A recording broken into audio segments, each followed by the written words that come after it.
kami dari kelompok 3 Geologi Dasar yang beranggotakan saya Alistiana Ningrum dengan NPM 18.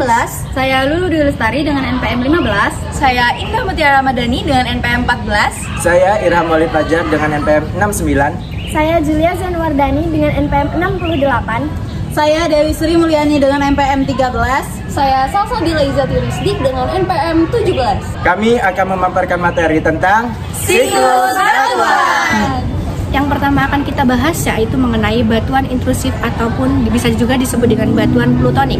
Batuan intrusif adalah batuan yang terbentuk dari pendinginan magma di bawah permukaan bumi. Proses pendinginan yang lambat menghasilkan kristal yang lebih besar. Contohnya yaitu seperti granit dan diorit. Yang kedua yaitu batuan ekstrusif atau juga bisa disebut dengan batuan vulkanik. Batuan ekstrusif adalah batuan yang terbentuk dari pendinginan lava yang keluar ke permukaan bumi. Pendinginan yang cepat menghasilkan kristal yang lebih kecil seperti kaca. Contohnya yaitu basalt dan obsidian. Yang selanjutnya yaitu proses pembentukan batuan beku. Prosesnya yaitu dari magma ataupun lava yang terdapat di dalam permukaan bumi yang mendingin dan mengeras. Lalu pembentukan kristal terjadi saat material ini mendingin. Contohnya seperti granit atau intrusif dan basit ataupun ekstrusif. Nah, selanjutnya yaitu batuan sedimen atau sedimentary rock. Batuan sedimen terbuat dari akumulasi material yang berasal dari pelapukan dan erosi batuan lainnya. Material ini bisa berupa fragmen batuan, mineral, sisa-sisa organisme, atau endapan kimia. Nah, jadi biasanya batuan sedimen itu terbentuk di dasar laut, dasar sungai, dan dasar danau melalui proses yang pertama yaitu pelapukan. Dari pelapukan ini menghasilkan fragmen batuan dan mineral. Yang kedua yaitu ada erosi. Fragmen batuan yang mengalami pelapukan akan terbawa oleh angin atau air. Yang ketiga yaitu pengendapan. Partikel-partikel sedimen diendapkan di lokasi tertentu. Yang keempat yaitu kompaksi dan sementasi. Partikel yang diendapkan mengalami tekanan dari lapisan atas, lalu dipadatkan dan kemudian direkatkan oleh mineral-mineral yang tertentu, dibawa oleh air menjadi batuan sedimen. Nah, contoh dari batuan sedimen ini yaitu batuan pasir, batuan gamping, dan batuan konglomerat. Selanjutnya ada batuan metamorf. Batuan metamorf terbentuk ketika batuan beku dan batuan sedimen mengalami perubahan akibat tekanan, suhu tinggi, atau aktivitas kimia di dalam bumi. Proses ini disebut dengan metamorfisme dan perubahan yang terjadi biasanya melibatkan rekristalisasi mineral-mineral di dalam batuan tersebut. Proses tekanan dan suhu tinggi terjadi apabila batuan yang terkubur dalam lapisan bumi mendapat tekanan tinggi dan suhu tinggi yang mengakibatkan perubahan mineral dan struktur batuan. Selanjutnya ada reaksi kimia. Reaksi kimia dengan cairan panas atau gas dapat mempengaruhi komposisi mineral batuan tanpa menyebabkan pencairan total batuan. Contoh dari batuan metamorf ini ada marmer. Marmer berasal dari batuan gamping. Dan contoh lainnya ada kuarsit berasal dari batu pasir.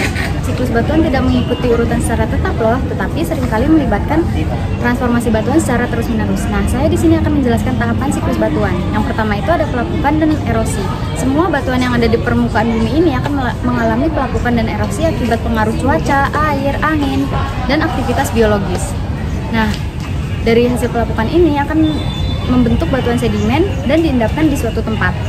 Yang kedua ada pengendapan dan pembentukan batuan sedimen. Sedimen-sedimen yang terakumulasi dari danau, sungai, dan laut akan mengalami kompaksi dan sementasi, kemudian membentuk batuan sedimen. Yang ketiga metamorfosisme, batuan beku atau batuan sedimen yang terkubur di dalam bumi akibat aktivitas tektonik dapat berubah menjadi batuan metamorf karena tekanan suhu yang tinggi. Yang keempat meleleh menjadi magma. Jika batuan metamorf terkena kondisi yang sangat ekstrim, maka batuan tersebut akan mencair dan berubah menjadi magma. Yang terakhir, pembentukan batuan beku. Magma yang mencapai permukaan bumi akan mendingin dan mengeras, kemudian menjadi batuan beku, dan kemudian memulai siklusnya kembali. Saya di sini akan menjelaskan siklus proses dalam batuan. Siklus proses dalam batuan memiliki beberapa proses. Yang pertama yaitu ada pelapukan dan erosi, yang kedua ada pengangkutan, yang ketiga ada pengendapan, yang keempat ada kompaksi dan sementasi, yang kelima ada metamorfisme, yang keenam ada pendinginan. Di sini saya akan menjelaskan di antara 6 tersebut. Yang pertama, pelapukan dan erosi, yaitu batuan hancur yang berubah menjadi fragmen-fragmen kecil melalui proses pengaruh air, angin, dan aktivitas biologis.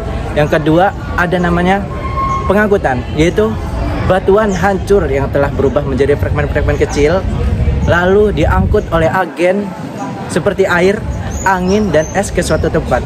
Yang ketiga, ada namanya pengendapan, yaitu batuan yang telah diangkut ke suatu tempat, maka hal tersebut akan diendapkan di dalam air sungai, laut, dan datar rendah. Yang keempat, ada kompaksi dan sementasi. Kompaksi dan sementasi adalah fragmen yang telah hancur. Yang keempat, yaitu metamorfisme. Metamorfisme adalah batuan beku atau sedimen yang terkubur di dalam tanah yang mengalami suhu tinggi dan sehingga mengakibatkan perubahan dalam mineralogi, tekstur, dan struktur batuan, sehingga disebut atau kita sebut namanya batuan metamorf. Yang terakhir yaitu pendinginan. Pendinginan adalah magma yang mendingin sehingga menjadi batuan beku. Diagram siklus batuan sering digunakan untuk menggambarkan bagaimana batuan beku, sedimen, dan metamorf saling bertransformasi berbagai proses yang telah dijelaskan. Diagram ini menunjukkan bahwa siklus tidak memiliki titik awal atau akhir yang jelas, melainkan merupakan proses yang terus-menerus dalam skala waktu geologis. Kesimpulan dari siklus batuan.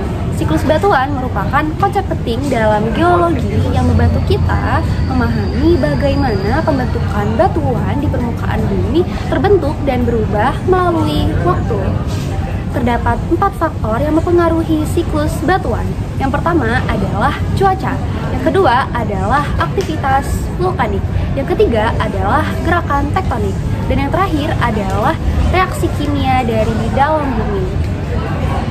Meskipun siklus batuan mengalami proses yang sangat lambat, tetapi peranannya sangat penting dan sangat signifikan dalam pembentukan landscape bumi dan penyediaan sumber daya mineral.